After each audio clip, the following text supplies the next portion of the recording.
እናንተ 10 ሚሊዮን ነው የምትሉት አይደል? የ150 ሚሊዮን ብር ፕሮጀክት ጥናታዊ በምሁራን የተጠና በማህተም የተመታ እነሱም የሚያውቁት ነው። ላለፉት 1 ዓመት ወጪ አይወጣም? ወጪ እኮ ይወጣል። ብዙ ወጪዎች ይወጣል። ጉዳይ አይፈጸም፣ ጉዳይ ይፈጸማል። ለብዙ ነገር እኮ ነው የሚከፈለው። እኛ ብሩን አልበላሁም፣ አላጭበረበርኩም። ስራ ያለኝ ነጋዴ ሰው ነኝ።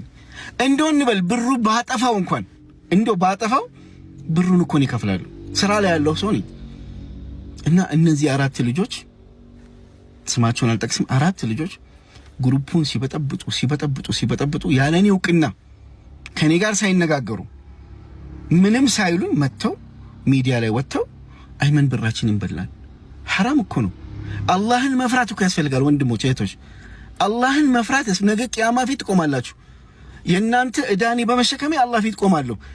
ስሜንና ተግባሪን ያላደረኩትን ማለታችሁ ግን እናንተ ግን ትሸከሙታላችሁ። ሐስቢ አላህ ወኒዕመል ወኪል። እኔ የስደት እህቶችን ብር ምበላ ሰው አይደለሁም። የስደት እህቶችን ብር ምበላ ሰው አይደለሁም።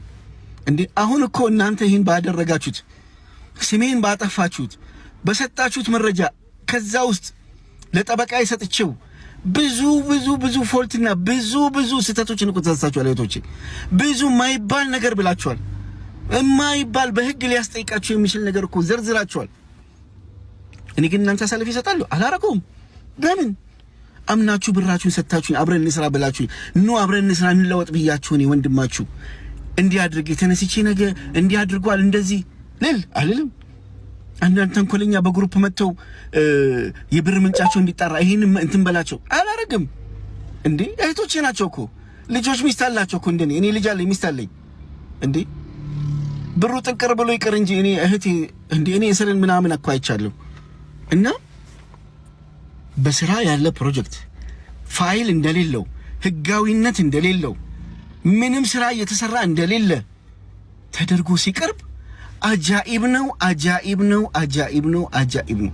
ለዛም እኔ የምከፍተው ፕሮጀክት ነው ትልቅ የ150 ሚሊዮን ፕሮጀክት በውስጡ ከ80 እስከ 200 ሰራተኛ ሊኖረው የሚገባ ፕሮጀክት። የማሽኖቹ ዋጋ ብቻ የአንዱ ማሽን ዋጋ 60 ሚሊዮን ብር ኮንቲኒየስ ፎም ማሽን ይባላል። 60 ሚሊዮን ብር ይሄን እኮ ነው የተሸከምኩት። እህቶቼ ግን ሊረዱ አልቻሉም። እነሱ የሚፈልጉት ዛሬ ብሩ ወጥቶ ሰርቶ ብሩ እንዲመጣ ነው።